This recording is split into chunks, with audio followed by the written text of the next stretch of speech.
Okay, so again sir आपका welcome है हमारे नमस्कार जी, चैनल नमस्कार जी, योगी पे। नमस्कार जी।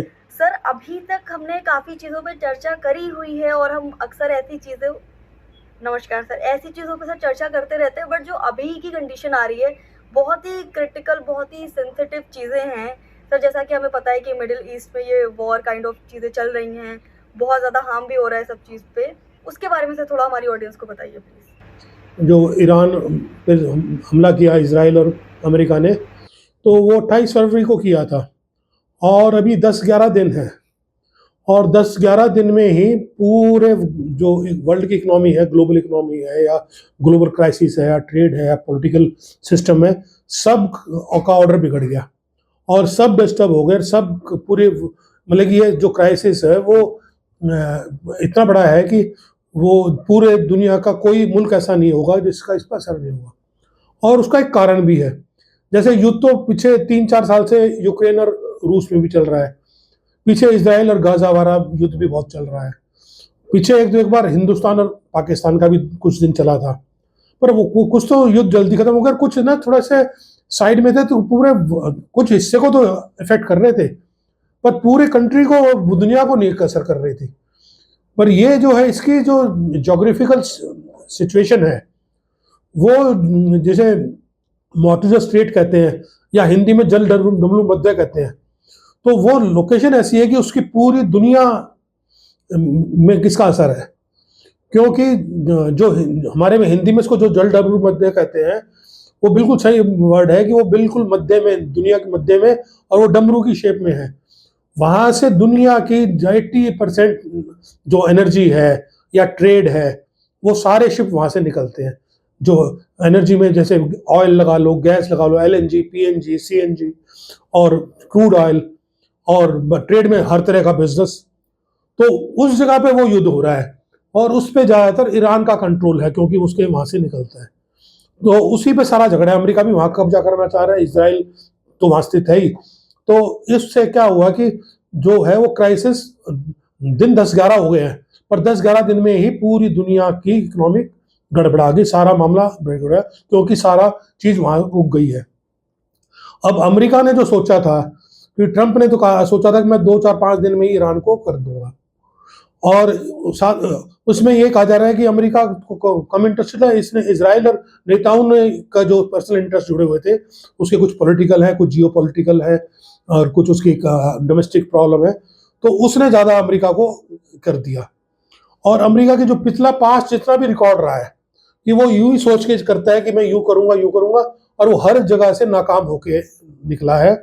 और वहां जिन कंट्रीज में उसने युद्ध छेड़े उस कंट्री की रिजीम या लीडरशिप को तो मार दिया, पर उस कंट्री के हालात कहीं नहीं सुधर पाए, वहीं के वहीं रहे और कई कई साल चले, उसके बाद उसको वापस भागना। उसका जो पूरा अमेरिका का एक रिकॉर्ड है, वो वियतनाम में ऐसे ही कई साल लड़ाई करी और वहां से फिर बिना सक्सेस के भाग के आया, इराक में किया, अफगानिस्तान में किया, लीबिया में किया, मतलब सब जगह अमेरिका का रिकॉर्ड है कि वो सोच के आता है और फिर अपने, अगर वो सैनिक उतारता है तो सैनिक अगर मरते हैं तो अमेरिका के अपने एक सेंटिमेंट बिल्कुल भी, मतलब कि उसके साथ लोग वहां पर बर्दाश्त नहीं कर पाते कि अमेरिकन लोगों में सेक्रीफाइस करने की ज्यादा वो नहीं है, वो उनके अगर 100 सैनिक मर जाए तो वहां हाहाकार मच जाता है। उसके उल्ट ईरानी जो है वो ऐसी कौम है, वो ऐसी वो है कि वो आखिरी दम तक लड़ने वाले लोग हैं, वो बड़ी लड़ाके कबीला है, लड़ाके जो वो है उनका इतिहास बड़ा वो ऐतिहासिक है।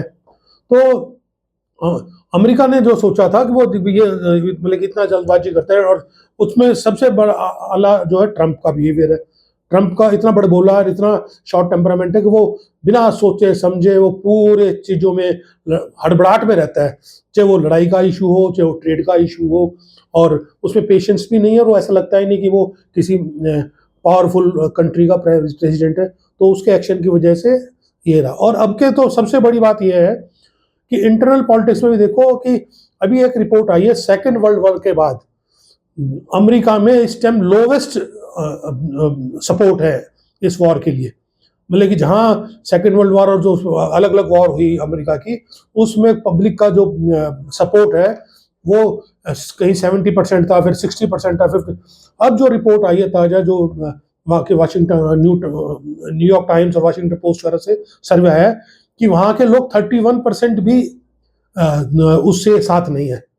मतलब 31% कुछ दिन पहले थे और उसमें वो आंकड़ा घट सकता है कि इस युद्ध के सपोर्ट में, मतलब कि अमेरिका में ही इसकी सपोर्ट नहीं, वो अमेरिकन जो कांग्रेस है और डेमोक्रेट है और इवन उसमें रिपब्लिकन पार्टी के जो सेनेट्स हैं वो भी कह रहे हैं कि ये लड़ाई जो है हमारी कांग्रेस जिसको पार्लियामेंट कहते हैं हमसे पूछ के नहीं करी, ये लड़ाई अकेला ट्रंप ही लड़ रहा है, ये ट्रंप की लड़ाई है, हमारा इससे कोई लेन देन नहीं है। तो ये सिचुएशन है और लड़ाई इतनी तेज हो रही है कि अमेरिका ने, इजराइल ने भी कोई कसर नहीं छोड़ रखी।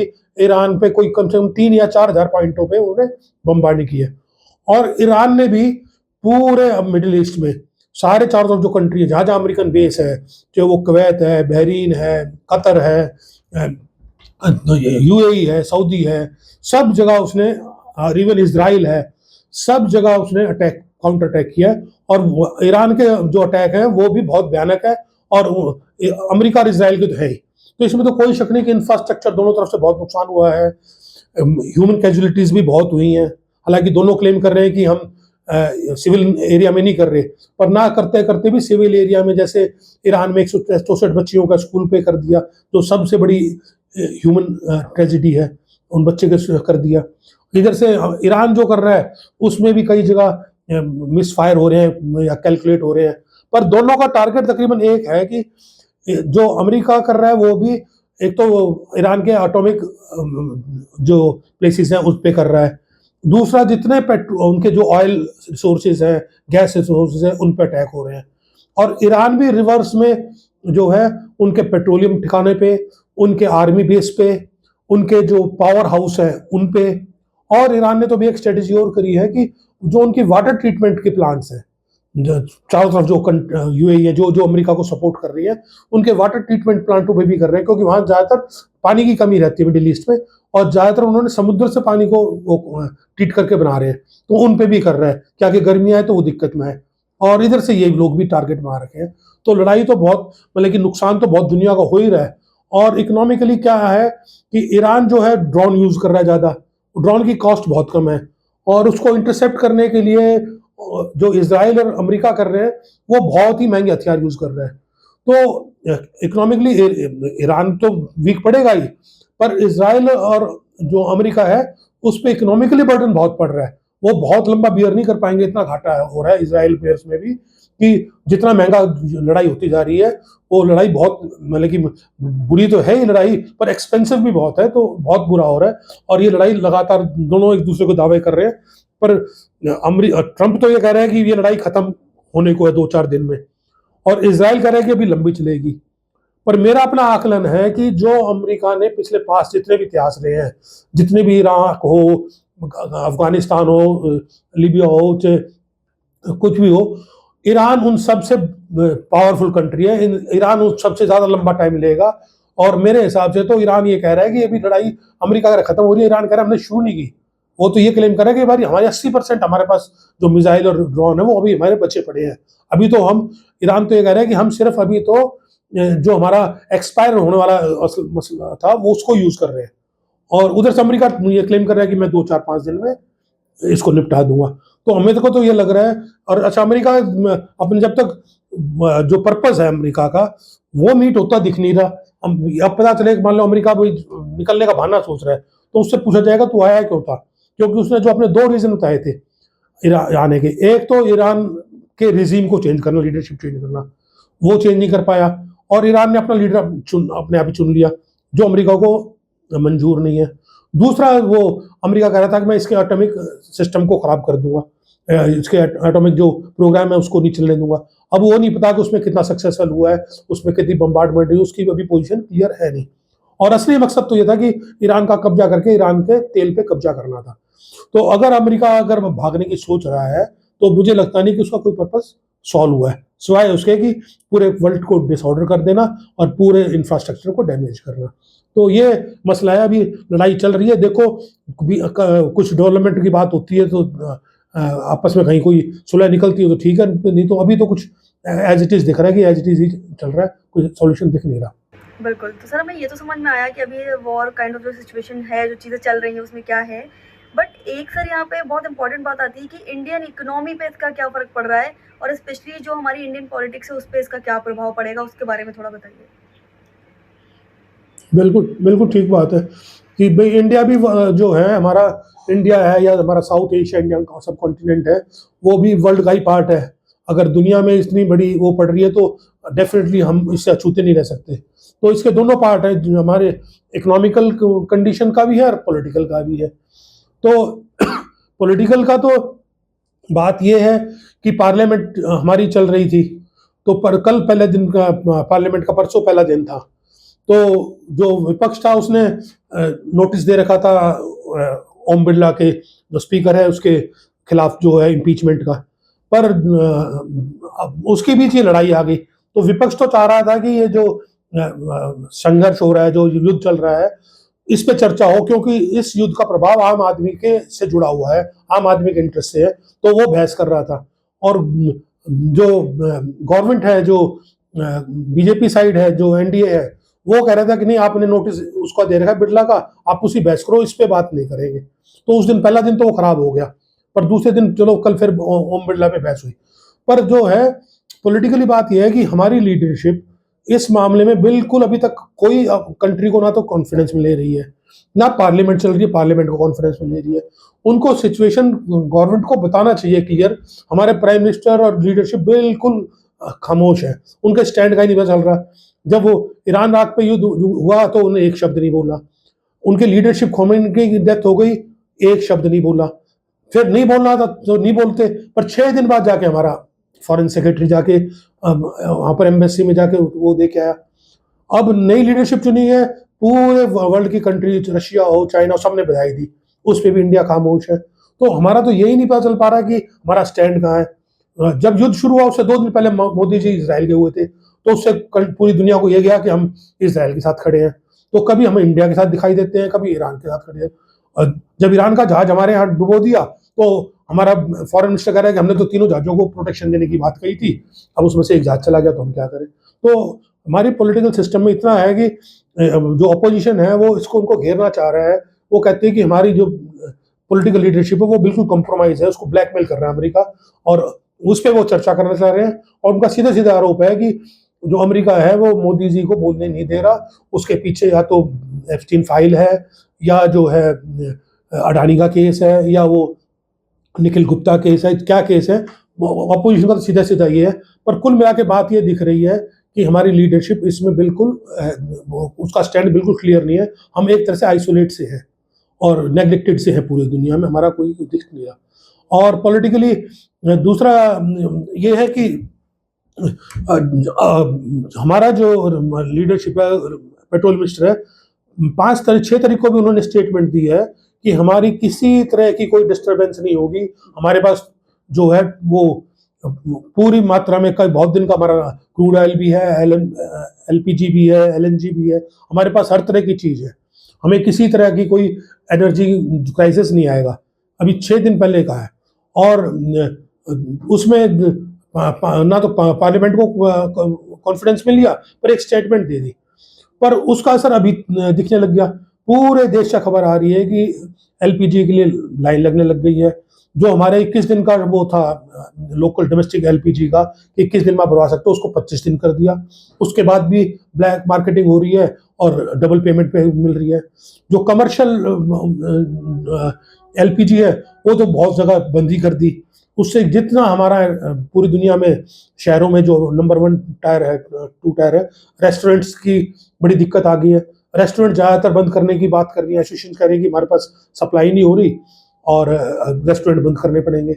और कुछ रेस्टोरेंट जो है सोच रहे हैं कि गैस के ना लेके इलेक्ट्रिकल इक्विपमेंट्स ले लें चलाने के लिए, तो उससे बेरोजगारी बहुत बढ़ रही है। तो अभी से ही सारा क्राइसिस दिखने लग गया।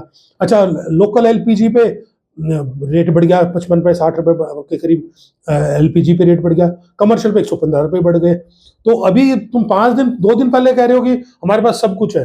तो सबसे बड़ी बात यह है कि हिंदुस्तान की गवर्नमेंट, हिंदुस्तान की जो अपोजिशन है, पॉलिटिकल पार्टीज हैं, या हिंदुस्तान की जनता उसको कॉन्फिडेंस में ही नहीं ले रही। नहीं तो ऐसे टाइम, बहुत टाइम ऐसे आए पहले, शास्त्री जी के टाइम में जैसे क्राइसिस आ गया था 65 में, तो अनाज का क्राइसिस, तो शास्त्री जी ने साफ कहा आके हमारी कंट्री को कि भाई हमें अनाज का क्राइसिस है, लड़ाई है, तो ऐसे में एक टाइम खाना खाओ। तो लोगों ने एक टाइम खाना बंद चालू कर दिया। तो मोदी जी को भी सोचना चाहिए कि जब इन्होंने नोटबंदी की, इन्होंने कहा 50 दिन मेरे को दे दो, तो इंडियन पब्लिक ने पूरा साथ दिया, इतने परेशानी झेलते हुए भी साथ दिया। और कोरोना में इन्होंने घंटी और वो बजवाई कि कोरोना भाग जाएगा, हालांकि वो बिल्कुल नॉन साइंटिफिक और बकवास बात थी, तो भी इंडियन पब्लिक ने साथ दिया। तो गवर्नमेंट को साफ साफ आके कहना चाहिए ये क्राइसिस, यानी पब्लिक को, पॉलिटिकल पार्टी को, नहीं तो पब्लिक को तो क्राइसिस उसमें कॉन्फिडेंस में लेना ही चाहिए। तो ये हमारे इंडिया की इकोनॉमिक की, और फिर जो एनर्जी का तो एक सोर्स है कि भी ये जो क्राइसिस है वो हमारी रेस्टोरेंटों पे भी आ गया है और घरों पे भी आ गया है, और स्पेशली एलपीजी बहुत जगह कमर्शियल और डोमेस्टिक के अलावा नॉन डोमेस्टिक यूज़ में भी होती है। जैसे कई बार कहाँ ये अपना उर्वरक बनाए जाते हैं जो हमारे खेती के हैं, कुछ हॉस्पिटलों में यूज़ होती है, कई जगह इंस्टीट्यूट्स में यूज़ होती है, तो वहाँ तो देना कंपलसरी है। तो सब जगह जो कट ऑफ आई हुई है, तो ये हमारे इकोनॉमिक पे भी हमारे असर पड़ रहा है।